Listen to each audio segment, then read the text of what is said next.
थकिए मत, मन पहले थकता है फिर तन थकता है। जब आप घर परिवार में कोई ऐसा उत्सव हो, बेटी की शादी करनी हो या कुछ और प्रसंग है, महीना भर तैयारी करते हैं, थकते हैं क्या? मन में रहता है कि हमको अच्छा से अच्छा करना है, उत्साह रहता है, थकते नहीं है। लेकिन जैसी शादी पूरी होती है एकदम निढाल हो जाते हैं, कितने लोग बीमार पड़ जाते हैं, उसके पहले कुछ नहीं होगा।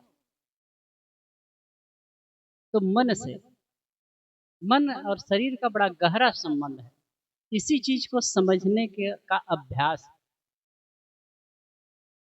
आज मेरे पास एक सज्जन आए थे, साक्षी भाव पर चर्चा कर रहे थे।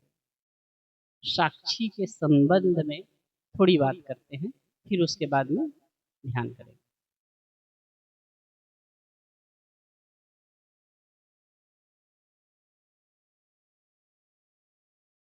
साक्षी का अर्थ होता है देखना, दृष्टा। तटस्थ भाव से, निरपेक्ष भाव से जैसा है उसको वैसा ही देखना, ये साक्षी है। कल कोई संत हमारे गुरुजन कह रहे थे, साखी आखी ज्ञान की समझ देख मन मान, बिन साखी संसार का झगड़ा छूटा। साखी आखी ज्ञान की,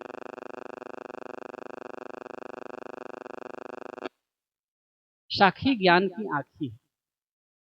मतलब साक्षी दशा, होश पूर्ण अवेयरनेस की दशा में देखना, जैसा है उसको वैसा ही देखना। हम क्या करते हैं, किसी को जब देखते हैं तो अपनी मान्यता का चश्मा लगा करके देखते हैं, ये ऐसा है। या तो राग का चश्मा लगाते हैं या द्वेष का चश्मा लगाते हैं, अच्छा होने का चश्मा लगाते हैं या बुरा होने का। हम जैसा है वैसा किसी वस्तु को, प्राणी को, पदार्थ को नहीं देख पाते। और जैसा है उसको वैसा ही देखना ही साक्षी की दशा। जो है सो है, उसमें अपने मान्यता का आरोपण न करिए। कल मैं एक प्रयोग करवा रहा था, छोटा प्रयोग था। आप शरीर की संवेदना को देखिए। शरीर में मैं कहा कि अंगूठा में अपना ध्यान ले जाइए, अपनी अंतर चेतना से अंगूठे को देखिए, फिर उंगलियों को देखिए, पंजे को देखिए, घुटने को देखिए। कितने लोग सोचे होंगे क्या ये सिर्फ शरीर को दिखाना। मैं शरीर को होश पूर्ण स्थिति में देखने की बात कर रहा हूं, कि जो हो रहा है उसको देखना, पूरी सजगता के साथ। वहां मान्यता का आरोपण नहीं करना है।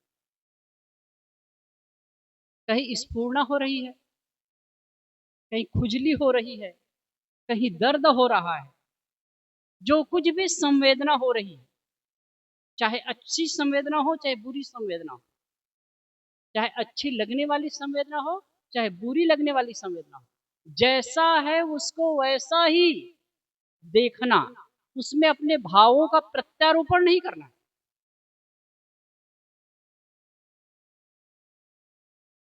इसको मैं समय समय से कहा करता हूं, जैसे कि बौद्ध दर्शन में, बौद्ध परंपरा में एक चलता है विपश्यना।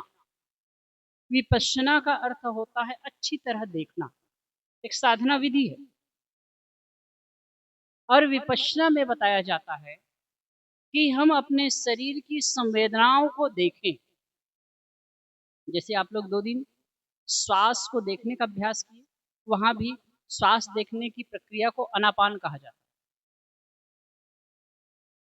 श्वास देखा जाता है, और श्वास को लगभग सभी मत पंथ परंपरा के साधक इसको लेते हैं अभ्यास के तौर पर, क्योंकि श्वास और मन का बड़ा गहरा संबंध है।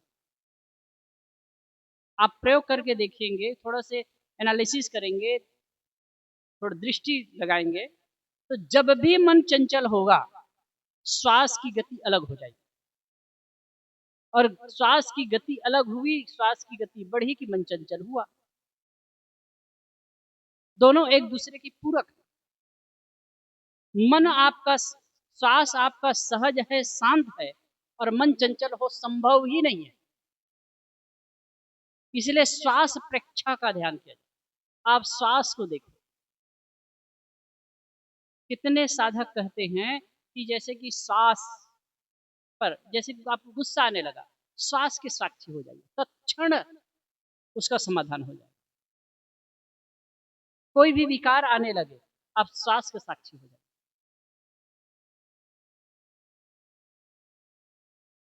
तो ये मन को सूक्ष्म, एक तो एकाग्रता का अभ्यास होता है। पहले एकाग्रता का अभ्यास हम इसलिए करते हैं क्योंकि हम सही रूप से साक्षी बन सके, जैसा है उसको वैसा देख सके, सूक्ष्मता पूर्वक बारीकी से जो जैसा है उसको वैसा ही देखा जा सके। इसके लिए एकाग्रता की आवश्यकता है, और एकाग्रता का अभ्यास करने के लिए श्वास का साक्षी हो जाए। आप जब श्वास के साक्षी गहराई से होने लगेंगे, तो जब भी आपके हमारे मन में कुछ भी संवेदना उठ रही है, मानसिक संवेदना की बात कर रहा हूँ, मानसिक संवेदना जब भी उठने लगेगी, अगर श्वास के साक्षी होने लगेंगे तो सजगता आपकी बढ़ेगी और उस चीज को आप समझ पाएंगे। विपश्यना में बताया जाता है, ये तो आनापान की बात, श्वास प्रेक्षा की बात। उसके बाद जो शरीर की संवेदना देखना, उसको कहते हैं विपश्यना। अच्छी तरह देखना, होश पूर्ण देखना, सजगता पूर्ण देखना, तटस्थता पूर्ण देखना। तटस्थ एक शब्द है, तट में स्थित।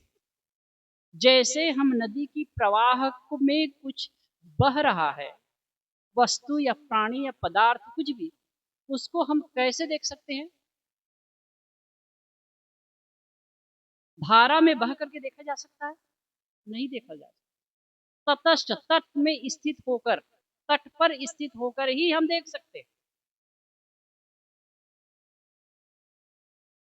भीड़ में, भीड़ के प्रवाह को हम भीड़ से अलग होकर ही देख सकते हैं। भीड़ के साथ में रहकर हम भीड़ के साक्षी कभी नहीं हो सकेंगे।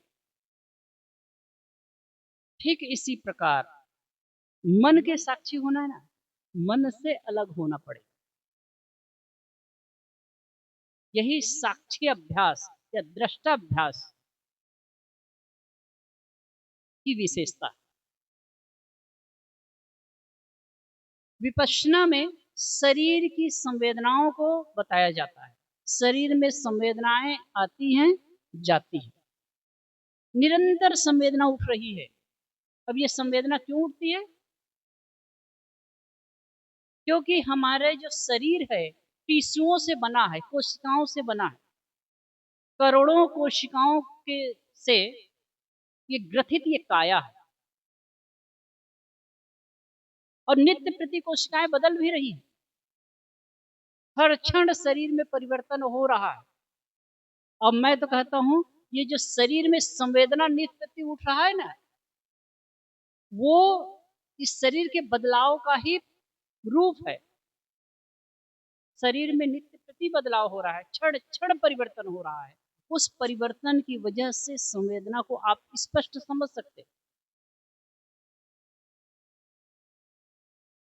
इसी को जानने के लिए शरीर प्रेक्षा का अभ्यास है।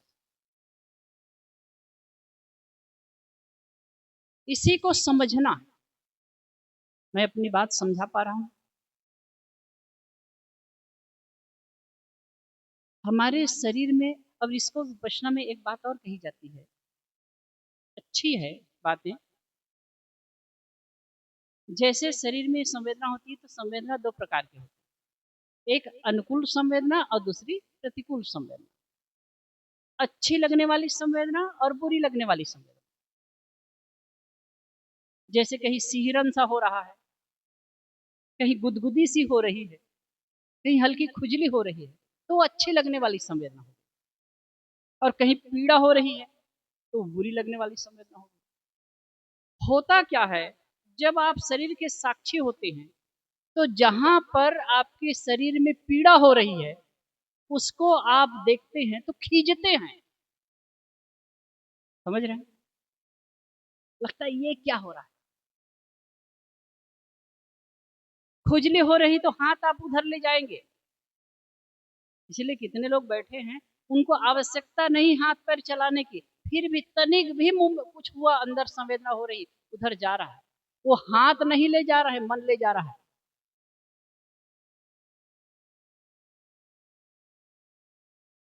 और ये हम करते, वो चंचलता हमें पता ही नहीं चलती, अनजाने होता रहता। तो जो शरीर में संवेदना है उसको कहा जाता है जैसा है वैसा ही देख लीजिए। और ये करने से, ये अभ्यास करने से क्या होगा, जैसे हमारे शरीर में अनुकूल संवेदना हो रही है, प्रतिकूल संवेदना हो रही है, तटस्थ भाव से हम देखते हैं। पीड़ा हो रही है उसको भी हम तटस्थ भाव से देख रहे हैं। कहीं सिहरन सा हो रहा है, अच्छी लगने वाली संवेदना हो रही है, उसको भी हम तटस्थ भाव से देख रहे हैं। तो फिर जीवन व्यवहार में भी अनुकूल और प्रतिकूल घटनाएं घटेगी, उसके प्रति हम तटस्थ हो सकें। और दूसरी बात यह है, ये कहा जाता है कि आपके शरीर, आपके मन में, हमारे अंतःकरण में जन्मों जन्मों का संस्कार है। रागात्मक संस्कार है और द्वेषात्मक संस्कार है। इन संस्कारों की बदौलत शरीर में भी संवेदना उठती रहती है।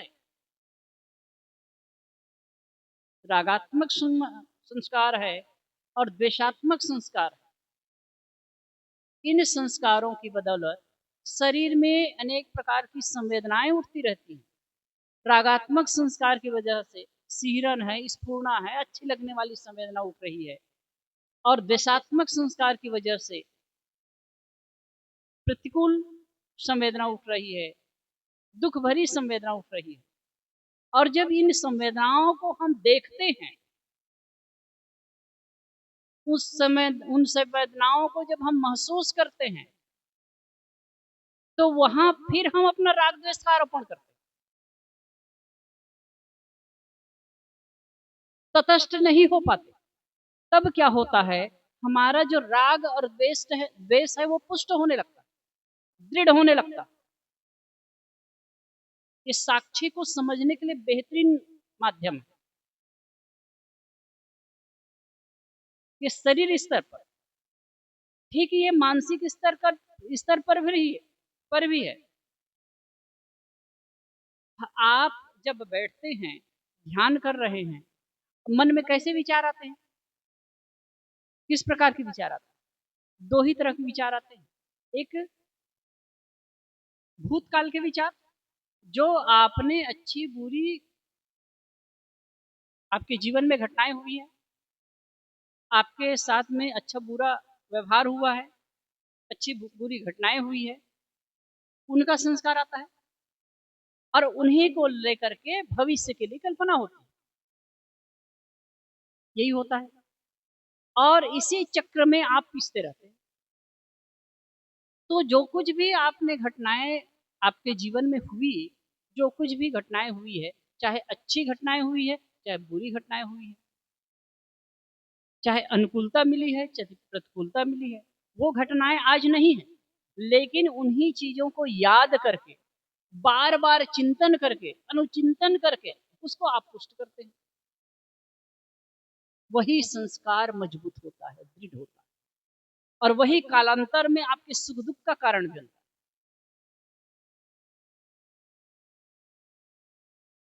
यहाँ आए आश्रम में, आप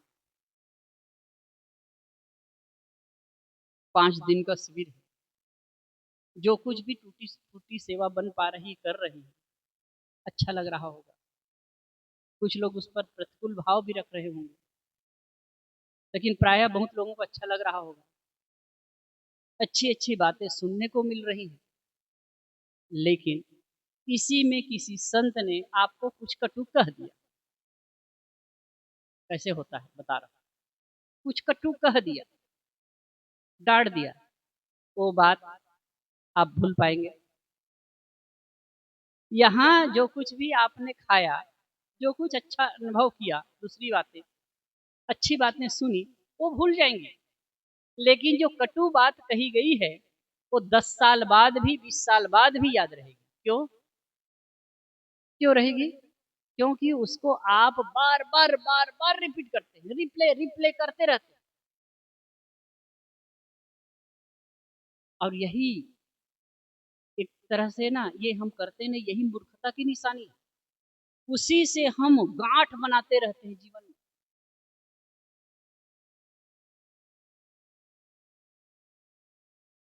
हम साक्षी हो ही नहीं पाते हैं। अगर हम कोई घटना घट रही है और तत्क्षण साक्षी हो उसकी, किसी ने हमें कुछ कहा और साक्षी हो उसकी, तो वो हमें प्रभावित उतना नहीं करेगा। निश्चित है कोई प्रतिकूल व्यवहार किया तो उस समय हमें अच्छा नहीं लगेगा, लेकिन वो हमारे चित्त को प्रभावित नहीं करेगा। जिस प्रकार से एक सामान्य आदमी दुखी होता है, विचलित होता है, एक साक्षी दशा में रहने वाला आदमी उतना विचलित नहीं होगा। वो द्वेष की गांठ नहीं बना पाएगा। तो ये साक्षी अभ्यास व्यवहार काल में हमको होशपूर्ण जीने की कला सिखाता है। पहले श्वास की साक्षी रहे, उसके बाद मन की साक्षी होना है। मैं कल शरीर के साक्षी की बात बता रहा था, आज उसका प्रयोग हम और करेंगे पूरी सजगता के साथ। आप अपने शरीर की संवेदनाओं को पढ़ना है, चाहे अनुकूल हो चाहे प्रतिकूल हो, तटस्थ भाव से देखना है और उसके बाद आगे बढ़ जाना। जैसा है वैसा है। कहीं पीड़ा हो रही है, कोई बात नहीं, लेट गो, रिलैक्स, मन से कहे रिलैक्स रिलैक्स, आगे बढ़िए। आप देखेंगे जब आप, एक विज्ञान है, जिन बातों पर, जिस चीज पर आपका फोकस अधिक होता है वो चीज बढ़ता जाता है। जिस चीज पर आपका फोकस अधिक होगा वो चीज बढ़ती जाएगी। तो आपके शरीर में, हमारे शरीर में कहीं भी स्फूर्णा है, पीड़ा है, कुछ है, संवेदना हो रही, तटस्थ भाव से देखते चलिए, पता नहीं चलेगा। धीरे धीरे धीरे धीरे शरीर के ऊपर स्तर से हम ऊपर उठते जाएंगे। तो शरीर के साक्षी संवेदना, संवेदना के साक्षी होते हैं, जिसको विपश्यना कहा जाता है। और मन के साक्षी होते हैं, विचारों के साक्षी होते हैं। विचार में जब मैंने बात कही कि दो प्रकार के विचार, भूत के और भविष्य के। अब भूत काल में जो घटनाएं घटी है और उसी का आगे के लिए हमारी कल्पना होती है। और उन विचारों में भी दो प्रकार के विचार होते हैं, अनुकूल विचार और प्रतिकूल विचार, रागात्मक विचार और द्वेषात्मक विचार। और यही विचार आगे चल करके हमारे जीवन में सुख दुख के कारण बनते हैं। फिर हम जीवन की प्रत्येक घटनाओं को इन्हीं एटीट्यूड, इन्हीं नजरिए से देखते हैं। आप देखो कितना फर्क पड़ता है। किसी आदमी ने 5 साल पहले आपको गाली दी, आपके साथ बुरा व्यवहार किया, 5 साल के बाद वो मिल रहा है, आप देखते ही क्या महसूस करेंगे? क्या लगेगा आपको? क्या लगेगा?